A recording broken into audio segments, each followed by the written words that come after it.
আসসালামু আলাইকুম বন্ধুরা, আশা করি সবাই ভালো আছেন। আমি গতদিন আপনাদের একটি আপডেট দিয়েছিলাম যে লেবাননে ইসরায়েল বড় ধরনের হামলা চালিয়েছে। হামলার পর ইসরায়েল দাবি করেছিল যে তারা হিজবুল্লাহর সদর দপ্তরকে লক্ষ্যবস্তু করেছে। আমি আপনাদের সেই ভিডিওটিও দেখিয়েছিলাম, যেখানে দেখা গিয়েছিল সাধারণ মানুষের বাড়িঘরে ইসরায়েল হামলা চালিয়েছে। পরে তারা বলেছে যে তারা হিজবুল্লাহর হেডকোয়ার্টারে আঘাত করেছে। এরপরই ইরান তাৎক্ষণিকভাবে একটি জরুরি বৈঠক শুরু করে। তারপর অবশেষে ইরান ইসরায়েলের উপর হামলা চালায় এবং সেই ঘাঁটিকে লক্ষ্যবস্তু করে যেখান থেকে লেবাননের শহরে হামলা চালানো হয়েছিল। ইরানের এই হামলার পর ইসরায়েল ও যুক্তরাষ্ট্র আবারও হতবাক হয়ে পড়ে, কারণ পাল্টা জবাব দেওয়ার জন্য ইরান এখনও এতটা প্রস্তুত রয়েছে। রাতের অন্ধকারে ইরান ইসরায়েলের একটি ঘাঁটির দিকে ক্ষেপণাস্ত্র নিক্ষেপ করে। দেখুন,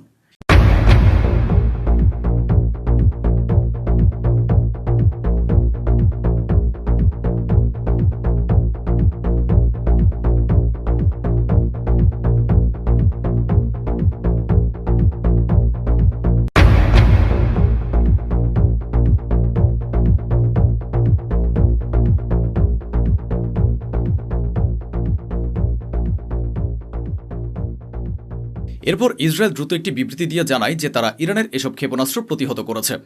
তবে আমি এখন আপনাদের দুটি ভিডিও দেখাবো, যেখানে স্পষ্টভাবে দেখা যাবে যে ইসরায়েলের ওই অঞ্চল ও সামরিক ঘাঁটিতে ইরানের ক্ষেপণাস্ত্র আঘাত হেনেছে।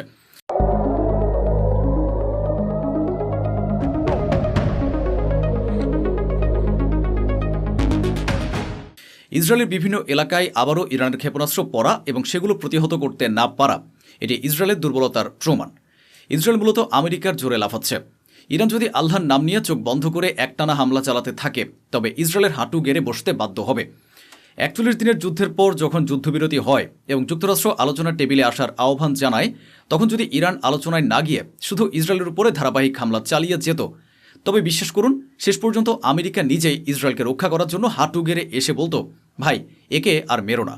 কিন্তু ইরান যখন আলোচনার পথ বেছে নিল, তখন যুক্তরাষ্ট্র ও ইসরায়েল সে আলোচনার সুযোগকে নিজেদের প্রস্তুত করতে, অস্ত্র সংগ্রহ করতে এবং ইরানের বিরুদ্ধে পাল্টা আঘাতের পরিকল্পনা করতে ব্যবহার করেছে। আমি আপনাদের, আমার সকল দর্শকদের প্রতিদিনই বলে আসছি যে ইরানের জনগণ যুক্তরাষ্ট্র ও ইসরায়েলের সঙ্গে কোনো সমঝোতা চায় না। তারা যুদ্ধ করতে এবং প্রয়োজনে প্রাণ দিতে প্রস্তুত। তাই যখন ইরান ইসরায়েলের দিকে ক্ষেপণাস্ত্র নিক্ষেপ করেছিল, তখন ইরানের জনগণ আনন্দ উৎসব করছিল।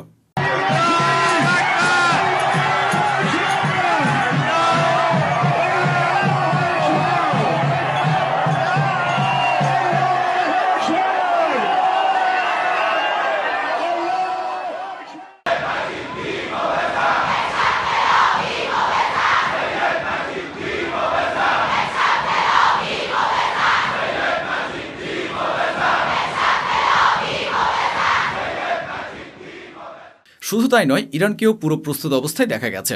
ইরান একটি ভিডিও প্রকাশ করেছে, যেখানে দেখানো হয়েছে যে কিভাবে তারা শত্রুর বিরুদ্ধে বিভিন্ন স্লোগান, পোস্টার ও ব্যানার সংযুক্ত করে রকেট ও ক্ষেপণাস্ত্র ইসরায়েলের দিকে নিক্ষেপ করছে।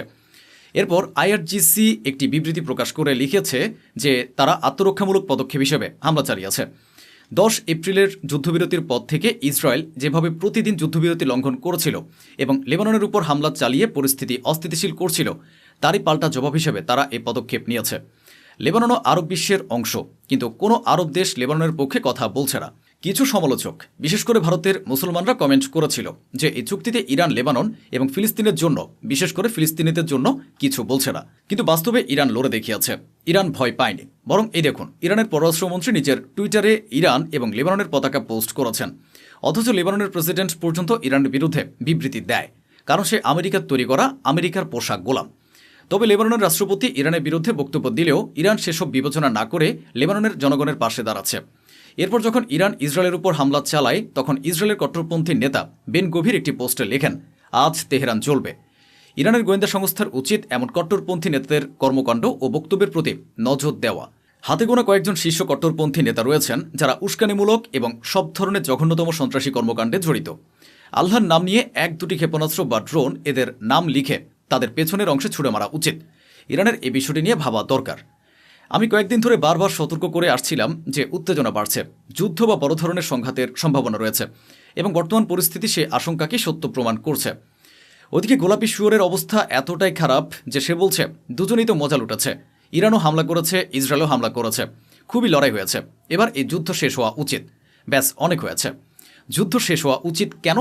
তুই তো খামেনির উপর হামলা করেছিলে, তুই তো এই নেতানিয়াহুর কথাই ইরানের উপর হামলা করেছিলে, এখন কেন তোর দম আটকে আসছে? এত ছটফটানি কেন হচ্ছে? বুক কাঁপছে কেন রে গোলাপি শুয়োর? আপনারা সবাই এটা দেখছেন, নেতানিয়াহু তো আমেরিকার কথাই শোনে, কিন্তু গোলাপি শুয়োর আলাদা কোনো নেশায় বুঁদ হয়ে আছে। সে বলছে যে নেতানিয়াহুর কাছে আর কোনো উপায় নেই, আমার কথা শোনা ছাড়া নেতানিয়াহুর কাছে আর কোনো বিকল্প রাস্তা নেই। গোলাপি শুয়োর এটাও বলেছে যে আমি ইসরায়েলকে কয়েকদিন অপেক্ষা করতে বলেছি, যে কয়েকদিন থেমে যাও, হতে পারে কোনো চুক্তি হয়ে যাবে, আর যদি কয়েকদিনের মধ্যে কোনো চুক্তি না হয় তবে হতে পারে আমরা দুজন মিলে ইরানের উপর হামলা করব। তার মানে আপনাদের এই ভাইয়ের কথাটাই সত্য প্রমাণিত হলো তো, যে চরম উত্তেজনা বিরাজ করছে, হামলার যে কোনো সময় হতে পারে এবং এর জন্য পুরো পরিকল্পনা করা হচ্ছে। আর ইরান যে যুদ্ধবিরতি করেছিল সেটাকে আমেরিকা ও ইসরায়েল নিজেদের প্রস্তুত করার জন্য ব্যবহার করেছে। এদিকে ইরান আনুষ্ঠানিকভাবে নিশ্চিত করেছে যে তারা ইসরায়েলের বিরুদ্ধে খাইবার শিকান ক্ষেপণাস্ত্র ব্যবহার করেছে। পাশাপাশি ইরানের এয়ার স্পেস কমান্ডার টুইটারে পোস্ট করে লিখেছেন, আমরা আমাদের কথা রেখেছি, যে ওয়াদা করেছিলাম তা আমরা পূরণ করেছি। আসলে ইরান দীর্ঘদিন ধরে বলে আসছিল যে ইসরায়েল যদি লেবাননের উপর বড় ধরনের হামলা চালায় তাহলে তারা পাল্টা জবাব দেবে। সেই হিসেবে ইরানের স্পেস কমান্ডার একদম সত্যি কথাই বলেছেন। ইরানি কর্মকর্তারা বলেছেন যে ইসরায়েল ও আমেরিকা শুধু শক্তির ভাষায় বোঝে, কাজে এদের শক্তি দিয়েই জবাব দেওয়া হবে। এদিকে ইরানের পররাষ্ট্রমন্ত্রী বিভিন্ন দেশের পররাষ্ট্রমন্ত্রীদের সঙ্গে টেলিফোনে কথা বলে বর্তমান পরিস্থিতি সম্পর্কে আলোচনা করেছেন এবং নিজের দেশের অবস্থান তুলে ধরেছেন। ডোনাল্ড ট্রাম্প এই মুহূর্তে ইরানকে নিয়ে বেশ ঘাবড়ে এবং ভয়ে আছেন। তার সে 41 দিনের মারের কথা মনে পড়ে যাচ্ছে। আর ইরানের এই হামলার পর ট্রাম্পের পক্ষ থেকে ইসরায়েলের উপর পুরো চাপ সৃষ্টি করা হয়েছে যাতে তারা আর হামলা না চালায়। ওদিকে লেবাননে যে হামলা চালানো হয়েছিল তার জবাবে ইরানের এই পাল্টা জবাবের কারণে লেবাননের মানুষ খুশিতে মেতে উঠেছেন। এমনকি লেবাননের সাধারণ জনগণকে আনন্দ উল্লাস করতে দেখা গেছে।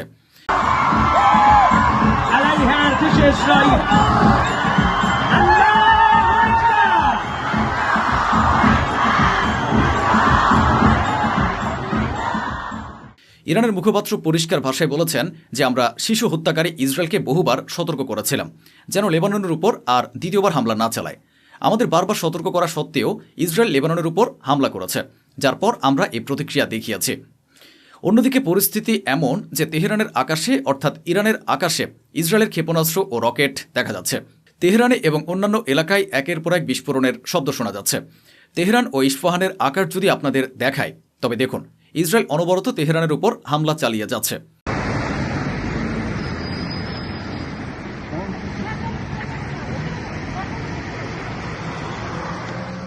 ইসরায়েলের চ্যানেল 12-এর দাবি অনুযায়ী তেহরানে অবস্থিত ইরানের একটি গুরুত্বপূর্ণ অ্যারোস্পেস বিশ্ববিদ্যালয়ে হামলা হয়েছে। ইসরায়েল আবারও তেহরানের বড় বড় গুরুত্বপূর্ণ বিশ্ববিদ্যালয় ও বৈজ্ঞানিক গবেষণা প্রতিষ্ঠানগুলোকে লক্ষ্যবস্তু করছে। এদিকে ইরানের পররাষ্ট্র মন্ত্রণালয় একটি বড় তথ্য ফাঁস করেছে। তার বক্তব্য অনুযায়ী যুক্তরাষ্ট্রের ইউনাইটেড স্টেটস সেন্ট্রাল কমান্ড এবং ইসরায়েল ডিফেন্স ফোর্স যৌথভাবে ইরানের বিরুদ্ধে সামরিক অভিযান পরিচালনা করছে।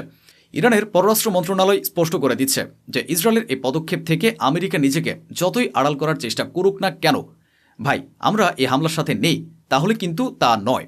দুজনে মিলেই এই হামলা করছে। আমেরিকা সামনে থেকে সরাসরি হামলা করছে না, কিন্তু ইসরায়েল সামনে থেকে অ্যাটাক করছে এবং দুজনে মিলেই এই কাজটি করছে।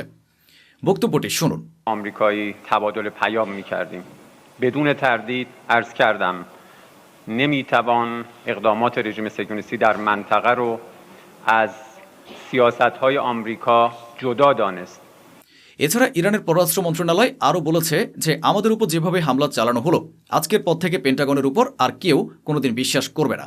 এটা খুব স্বাভাবিক কথা, কারণ একদিকে আমেরিকা নিজেই গ্যারান্টি নিচ্ছিল, আমেরিকাই ইরানের সাথে কথা বলছিল, আমেরিকা চুক্তির অফার দিচ্ছিল, চুক্তি করতে চাচ্ছিল, এবং অন্যদিকে ইসরায়েলকে বলছিল যে হামলা করো না। কিন্তু তা সত্ত্বেও ইসরায়েল যেভাবে ইরানের উপর হামলা চালালো তার পরিপ্রেক্ষিতে ইরানের পররাষ্ট্র মন্ত্রণালয়ের বক্তব্য হলো আজকের পর পেন্টাগনের উপর আর কেউ আস্থা রাখবে না। শুনুন। ببینید در منطقه ما هیچ کس باور نمی‌کنه که عملی از رژیم صهیونیستی سر بزنه بدون هماهنگی و همکاری قبلی با رژیم صهیونیستی. یک অন্যদিকে ইসলামিক রেভলিউশনারি গার্ড কর্পস কঠোর হুঁশিয়ারি দিয়েছে, যদি ইসরায়েল ইরানের পেট্রোকেমিক্যাল স্থাপনাগুলোতে হামলা চালায় তাহলে তারা ইসরায়েলের হাইফা শহরের রাসায়নিক শিল্প স্থাপনাগুলোকেও লক্ষ্যবস্তু করবে। তারা সাফ জানিয়ে দিয়েছে, আমরাও হাইফার কেমিক্যাল প্লান্টের উপর হামলা চালাবো, তখন যেন কেউ আমাদের উপর দোষ না চাপায়। আপনাদের জানিয়ে রাখতে চাই যে ইতিমধ্যে ইরানের ভেতরে তাদের গ্যাস ফ্যাসিলিটি ও স্টিল ফ্যাসিলিটিগুলোর উপর হামলা চালানোর চেষ্টা হয়েছে। গ্যাস ফ্যাসিলিটির বিষয়টা কনফার্ম হয়ে গেছে এবং ইরানের গ্যাস এবং অয়েল ফ্যাসিলিটির উপর ইসরায়েল হামলা চালিয়েছে। কিন্তু এরপরই আইআরজিসি বড় হুমকি দিয়েছে যে আমাদের যেভাবে টার্গেট করা হচ্ছে আমরাও এখন ঠিক একইভাবে হাইফাতে ইসরায়েলের যে অয়েল ও গ্যাস ফ্যাসিলিটি রয়েছে সেটার উপর হামলা চালাবো।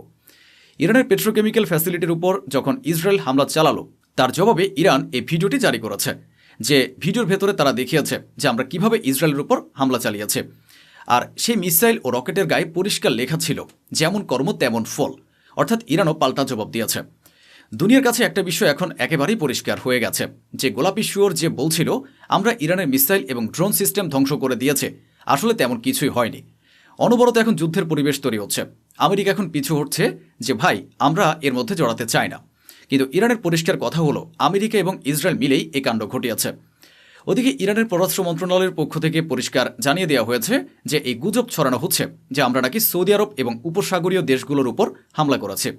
কথা হলো আমাদের লক্ষ্য সৌদি আরব ছিল না, আর আমরা যদি এর বাইরে অন্য কোথাও বা সৌদিতে হামলা করতাম তবে আমাদের সেই সাহস আছে যে আমরা তা প্রকাশ্যেই জানাতাম যে এই কাজ আমরা করেছি।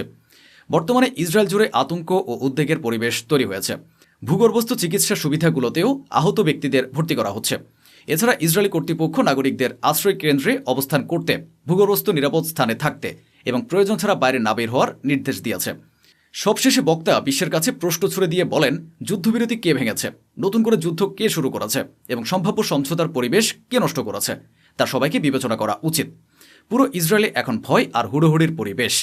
এই দৃশ্যটি ইসরায়েলের। ইসরায়েল মাটির নিচে যে মেডিকেল ফ্যাসিলিটিগুলো তৈরি করেছে সেখানে দেখা যাচ্ছে যে আহত ইহুদিদের সেই আন্ডারগ্রাউন্ড হাসপাতালে ভর্তি করা হচ্ছে। ইহুদিদের তথা ইসরায়েলিদের নির্দেশ দেওয়া হয়েছে যেন তারা আশ্রয় কেন্দ্রে অবস্থান করে, মাটির নিচে নিরাপদ স্থানে থাকে, ঘরের ভেতরে থাকে এবং যতটা সম্ভব প্রয়োজন ছাড়া বের না হয়। তো বন্ধুরা, এই ছিল আজকের আয়োজন, যা স্বচ্ছভাবে আপনাদের সামনে তুলে ধরা হলো। আশা করি আমাদের এই প্রচেষ্টা আপনাদের ভালো লেগেছে। অসংখ্য ধন্যবাদ। সুস্থ থাকুন, ভালো থাকুন।